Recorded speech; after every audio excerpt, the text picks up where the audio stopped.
നമസ്കാരം. ഭരണഘടനയുടെ 4-ാം തൂണിന് നെഞ്ചുറപ്പ് തിരികെ കിട്ടിയോ എന്ന് ആകാംക്ഷയോടെ ഉറ്റുനോക്കേണ്ട ഒരു പ്രസ്താവനയാണ് മുതിർന്ന മാധ്യമ പ്രവർത്തകനായ എൻ റാമിൽ നിന്നും കഴിഞ്ഞ ദിവസം പുറത്തു വന്നത്. Securities and exchange board of India സെബിയുടെ ചെയർപേഴ്സൺ മാധബി പുരി ബുച്ചിനെ പ്രതിചേർത്ത് പുറത്തുവന്ന ഹിൻഡൻബർഗ് റിസർച്ചിന്റെ ഏറ്റവും പുതിയ വെളിപ്പെടുത്തലുകളുടെ വെളിച്ചത്തിലാണ് എൻ റാം സ്ഫോടനാത്മകമായ പ്രസ്താവന നടത്തിയത്. അദാനി ഗ്രൂപ്പിനെ കുറിച്ച് അന്വേഷിക്കുന്നതിൽ താൽപര്യ വൈരുദ്ധ്യം ആരോപിക്കപ്പെട്ട പശ്ചാത്തലത്തിൽ ബുച്ചിനെ പുറത്താക്കണമെന്ന് the Hindu group publishing private limited director N Ram ആവശ്യപ്പെട്ടു. അവർ ചെയ്തതും അതിനെ ചൊല്ലി ഉയർന്ന ചോദ്യങ്ങൾക്ക് ഉത്തരം നൽകാത്തതും അംഗീകരിക്കാനാവില്ലെന്നും റാം പറഞ്ഞു. Indian school of social sciences സംഘടിപ്പിച്ച ഹിൻഡൻബർഗ് റിപ്പോർട്ട്, അദാനി ഗ്രൂപ്പും സെബിയും സ്വതന്ത്ര അന്വേഷണത്തിന്റെ ആവശ്യകത എന്ന വിഷയത്തിൽ നടന്ന സെമിനാറിൽ ഹിൻഡൻബർഗ് റിസർച്ച് പ്രസിദ്ധീകരിച്ച സമഗ്രമായ റിപ്പോർട്ട് അന്വേഷണാത്മക പത്രപ്രവർത്തനത്തിന് മികച്ച മാതൃകയാണെന്ന് റാം പറഞ്ഞു. ഏത് സാമ്പത്തിക കുംഭകോണത്തിലും മൂടിവെക്കൽ സ്വാഭാവികമാണ്. അത് കാര്യക്ഷമമായാണോ അതോ മര്യാദയോടെയാണോ ചെയ്യുന്നത് എന്നതാണ് ചോദ്യം.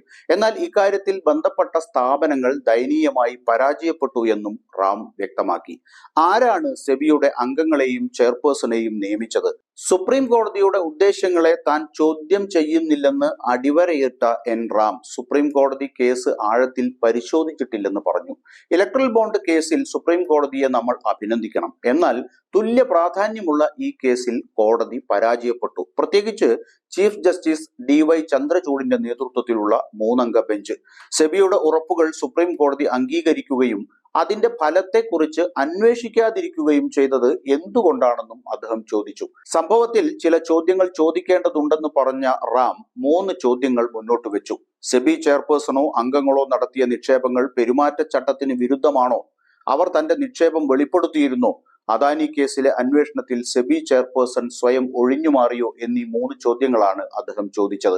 പ്രധാനമന്ത്രി നരേന്ദ്രമോദി ഗുജറാത്ത് മുഖ്യമന്ത്രിയായിരിക്കെ അദാനി ഗ്രൂപ്പുമായി ഉണ്ടാക്കിയ ബന്ധത്തെക്കുറിച്ച് സംസാരിച്ച സാമ്പത്തിക വിദഗ്ധൻ പ്രൊഫസർ വെങ്കടേഷ് ആത്രേയ അദാനി ഗ്രൂപ്പിന്റെ സഹായത്തോടെയാണ് വൈബ്രന്റ് ഗുജറാത്ത് നടന്നതെന്ന് ചൂണ്ടിക്കാട്ടി.